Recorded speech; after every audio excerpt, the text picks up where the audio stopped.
সহাবস্থান যদি নিশ্চিত করতে হয়, তাহলে একটি নিরাপদ মানবিক রাষ্ট্র ও সমাজ প্রতিষ্ঠার জন্য বিশ্বে এখন পর্যন্ত গণতন্ত্রই একমাত্র উত্তম বিকল্প।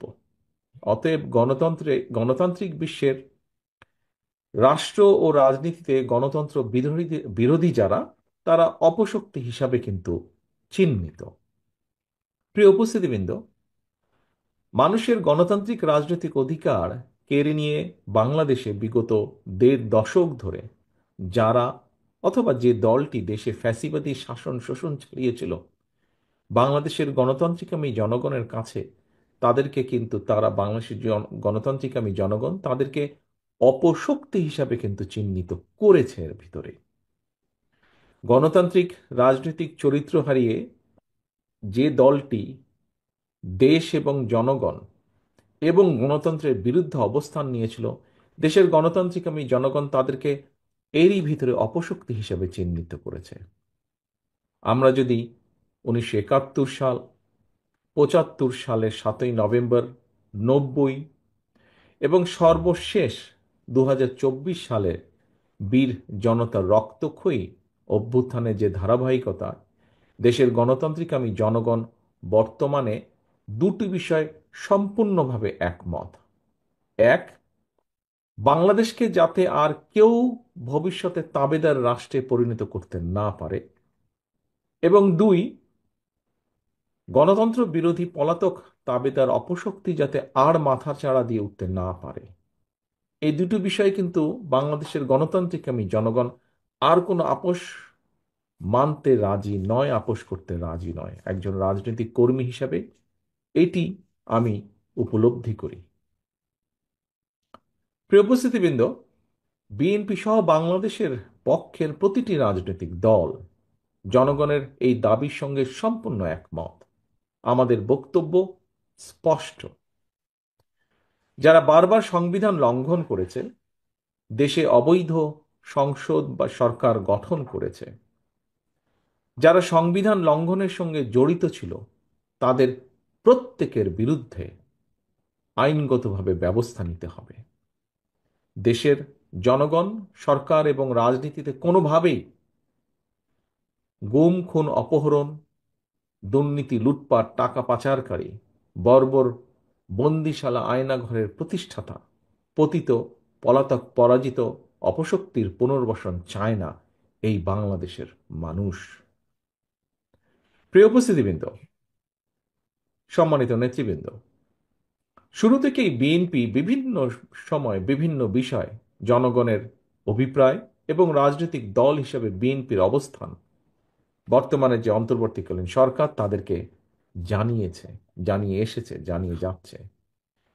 কিছু কিছু বিষয়ে সিদ্ধান্ত নেওয়ার ক্ষেত্রে আইনগত এবং রাজনৈতিক প্রক্রিয়া সম্পর্কেও জনসম্মুখে এবং সরকারের কাছে বিএনপির সুস্পষ্টভাবে মতামত তুলে ধরেছে। কারণ জনগণের প্রত্যক্ষ ভোটে একটি জবাবদিহিমূলক গণতান্ত্রিক সরকার প্রতিষ্ঠার স্বার্থে বিএনপি সহ ফ্যাসিবাদ বিরোধী দলগুলো অন্তর্বর্তীকালীন সরকারকে সফল দেখতে চায়। বিএনপি এই সরকারকে সফল দেখতে চায়। তবে এখানে একটি কথা রয়ে গেছে, সরকারের কার্যক্রম সম্পর্কে যাতে জনগণের সামনে একটা স্বচ্ছ ধারণা থাকে, এ কারণেই কিন্তু বিএনপি প্রথম থেকেই অন্তর্বর্তীকালীন সরকারের কাছে তাদের একটি কর্ম পরিকল্পনার পথ নকশা ঘোষণার আহ্বান বারবার জানিয়ে আসছে। সরকারের কার্যক্রম সম্পর্কে স্বচ্ছ ধারণা যদি জনমনে থাকে, তাহলে জনমনে কোনো রকমের সংশয়, সন্দেহ কিংবা বিভ্রান্তি সৃষ্টি হওয়ার সুযোগ থাকে না। প্রিয় উপস্থিতিবৃন্দ, এবার আমি দেশের আমার সামনে আমি এখান থেকে দেখতে পাচ্ছি অনেকগুলো গণমাধ্যম কর্মীরা আছেন, গণমাধ্যমের বন্ধুরা আছেন। আমি সেই গণমাধ্যমের বন্ধুদের উদ্দেশ্যে বলতে চাই, তাদের দৃষ্টি আকর্ষণ করে দু একটি কথা বলতে চাই। ফ্যাসিবাদী শাসনের পতনের পর দেশে গণতন্ত্রকে প্রাতিষ্ঠানিক রূপ দেওয়ার চলমান যাত্রায় গণমাধ্যমের কিন্তু ভূমিকা অনস্বীকার্য। গণমাধ্যমে দেশ বিদেশের প্রতিদিনের চালচিত্র দৃশ্যমান। আমরা সারা পৃথিবীর কখন কোথায় কি ঘটছে মুহূর্তে আমরা গণমাধ্যমের মাধ্যমে দেখতে পাচ্ছি, জানতে পাচ্ছি। তবে চলমান এই ঘটনাবলী যেগুলা, তার পাশাপাশি ফ্যাসিবাদী শাসনের যে দুষ্কর্মগুলো প্রতিনিয়ত গণমাধ্যমে প্রচার এবং পরিসরে আলোচনার কিন্তু রাখা দরকার। গত 15 বছর যা হয়েছে, জুলাই আগস্টে যা হয়েছে, এগুলো গণমাধ্যমের মাধ্যমে জনগণের মধ্যে, জনগণের সামনে প্রতিনিয়ত আলোচনায় রাখা দরকার।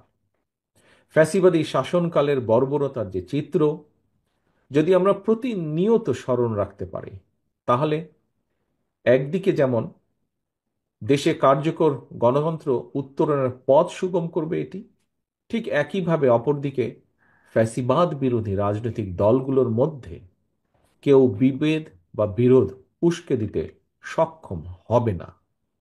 এজন্য এই প্রসঙ্গে আমি ফ্যাসিবাদ শাসনের সময়কালের একটি বিষয় সম্পর্কে সবার দৃষ্টি আকর্ষণ করতে চাই। এখানে বেশ কিছু বক্তা এই বিষয়টি সম্পর্কে কিন্তু উল্লেখ করেছেন তাদের বক্তব্যে।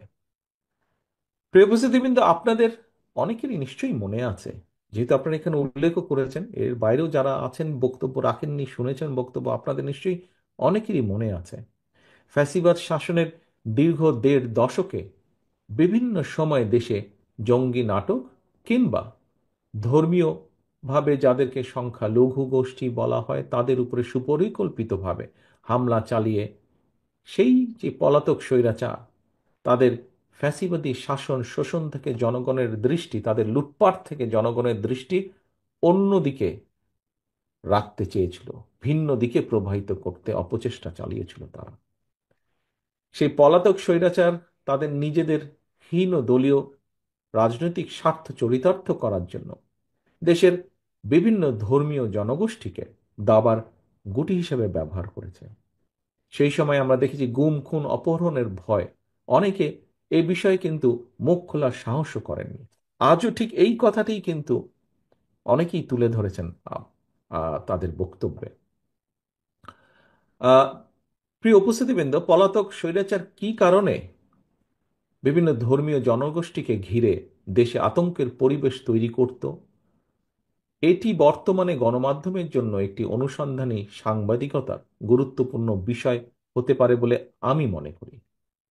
এবং এই বিষয়ে অনুসন্ধানী প্রতিবেদন আগামী দিনে রাজনীতি বিজ্ঞানের শিক্ষার্থী এবং গবেষকদের জন্য কিন্তু সহায়ক হবে বলে আমার দৃঢ় বিশ্বাস।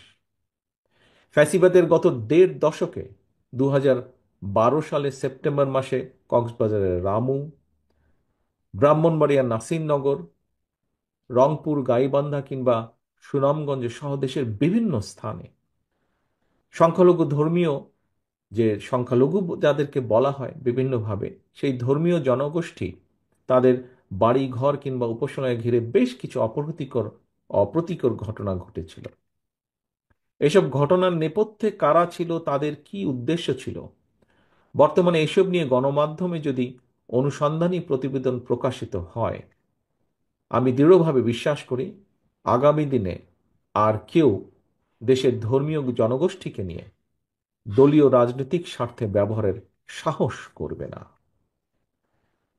প্রিয় উপস্থিতিবৃন্দ, আগামী দিনে বিএনপি জনগণের রায় ইনশাল্লাহ রাষ্ট্র পরিচালনার সুযোগ পেলে ফ্যাসিবাদী শাসনের 1.5 দশকে দেশের বিভিন্ন ধর্মীয় সম্প্রদায়ের সঙ্গে